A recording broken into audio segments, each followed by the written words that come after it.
Hey everyone, welcome to SFDC Stop, and in this video we are going to learn about custom comparator in Apex. So what we have done here, we have created a list of integers named as numbers, and you can see that this is my initial list of integers. Then I'm sorting this list using the sort method, and this is my final list of integers. If you have watched my previous tutorials, you must be aware of that this is how we can define a list and we can sort a list using the sort method as well. So let me execute this code and let's see what happens. So if you see, this is my initial list of integers. It is having 5 numbers, 5, 3, 2, 1, 4. Then I'm sorting this list, and this is my final list of integers, which is coming as 1, 2, 3, 4, 5. And you can simply see that this list is sorted. Now let's say, instead of having a list of integers, I'm having a list of employees. So what I have done here, I have defined a custom class, or I can say a user-defined class named as employee. It is having two properties, ID and name. And I can create an employee by passing in the ID and name in the constructor. So what I'm doing here, I'm creating a list of employees, and in this list I'm pushing in 5 employees. So this is the first employee, which is having the ID as 1 and name as Richard. This is second employee with ID as 5 and name as Guilfoyle. And then we have the third employee, we have the fourth employee, and we have the fifth employee. And I'm doing the same thing here. First of all, I'm displaying the initial list, then I'm sorting my employees list, and then I'm finally displaying the sorted list of employees. So let me execute this code and let's see what happens. So if you see, the initial list of employees is displayed successfully. So I'm having all the employees. This is my employee ID 1 with name Richard. This is my employee ID 5 with name Guilfoyle, as we have specified here, and so on. Okay. Then I'm sorting my employees. So this debug is also coming successfully. And after this, I'm having an error. And the error says system.list exception, one or more of the items in this list is not comparable. Okay. That means whenever I'm trying to sort my employees list, I'm getting this kind of exception. So what does this exception means? That one or more of the items in this list is not comparable. This exception simply means that Salesforce is not able to identify how do you want to sort these employees, because you are having two properties here. You are having ID as well and you are having name as well, correct? So Salesforce cannot identify whether you want to sort the employees by ID or do you want to sort the employees by name. So we have to tell Salesforce how do we want to compare these employee records, and this is how we want to sort these employees. So let's see how we can do that. In order to do that, we need to use comparable interface. Okay.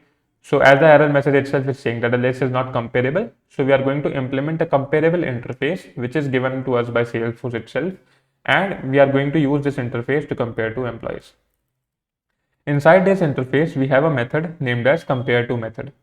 So the method is having a return type as integer, and the name of the method is compare2. And this method is going to receive another object here. So we can simply name it as another object. And what is this another object? It is nothing but an instance of an employee class. So I can simply say employee second employee is equal to, I'm going to convert this another object into employee. Okay. So I'm going to typecast this another object into employee. Inside this compare2 method, we are going to tell Salesforce that, hey, this is how we want to compare two employees. And this compare2 method will be used while sorting the list of employees. So what we can say that if my current employee ID is less than the second employee dot ID, I'm going to return -1. Else if my current employee ID is greater than the second employee dot ID, I'm going to return 1. Otherwise, I'm going to return 0. Okay. So let's see what we have done here. What we are doing, we are checking that if my current employee ID is less than the second employee ID, then I'm going to return -1. And this return -1 means that I want to keep my current employee behind the second employee in the sorted list. Okay. If my current employee ID is greater than the second employee ID, then I'm going to return 1. And this return 1 means that I want to keep my current employee after the second employee in the sorted list.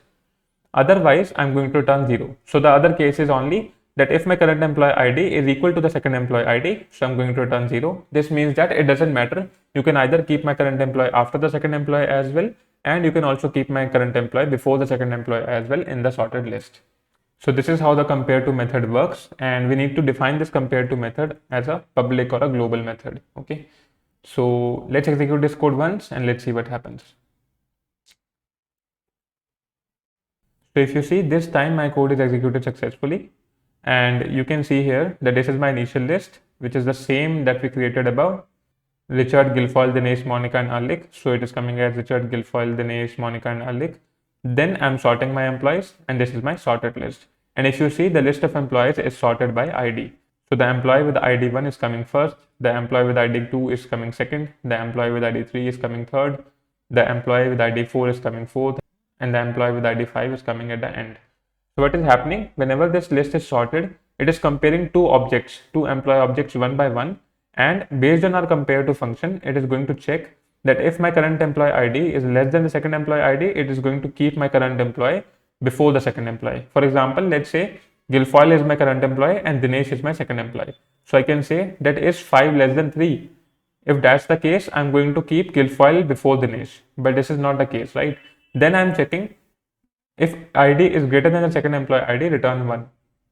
So this is basically, is 5 greater than 3? This is right.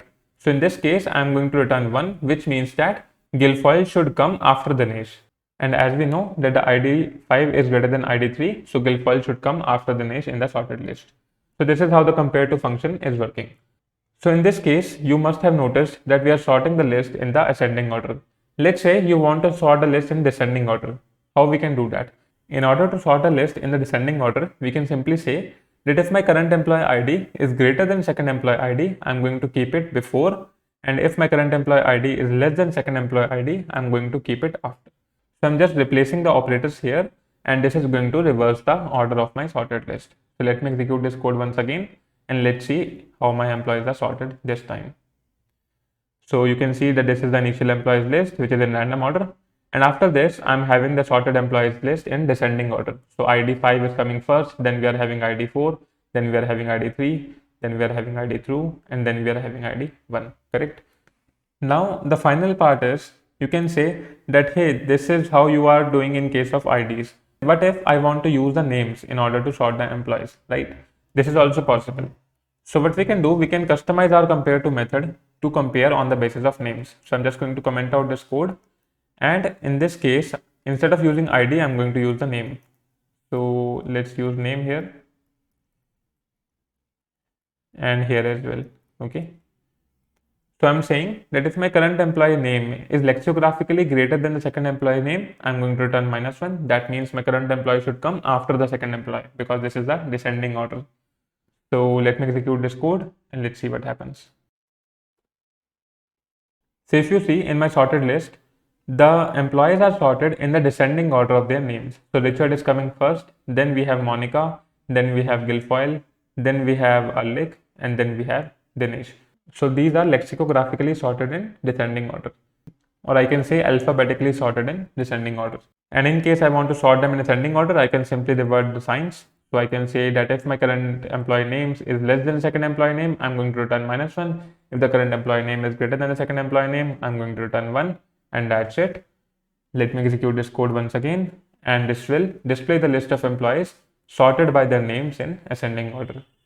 So you can see this is my list of employees, which is sorted by their names in ascending order. So first of all, Dinesh is coming, then Alik, then Guilfoyle, then Monica, and then Richard. Okay. So I hope this compare to method is clear to you, that how we are using it to sort a list of employees or a list of user defined data type in ascending or descending order. Okay, based on the property, you can define it and you can sort a list of employees. And in case you want to learn about this compare to function in much more deeper detail, then I can explain that to you as well, but it will be a long video. So let me know your feedback in the comments down below. In case you want to learn about it, I can create another video. I'll share all the code that we have used in this video in the description. You will find a link there, and I'll see you next time. Till then, have a good day. Bye-bye.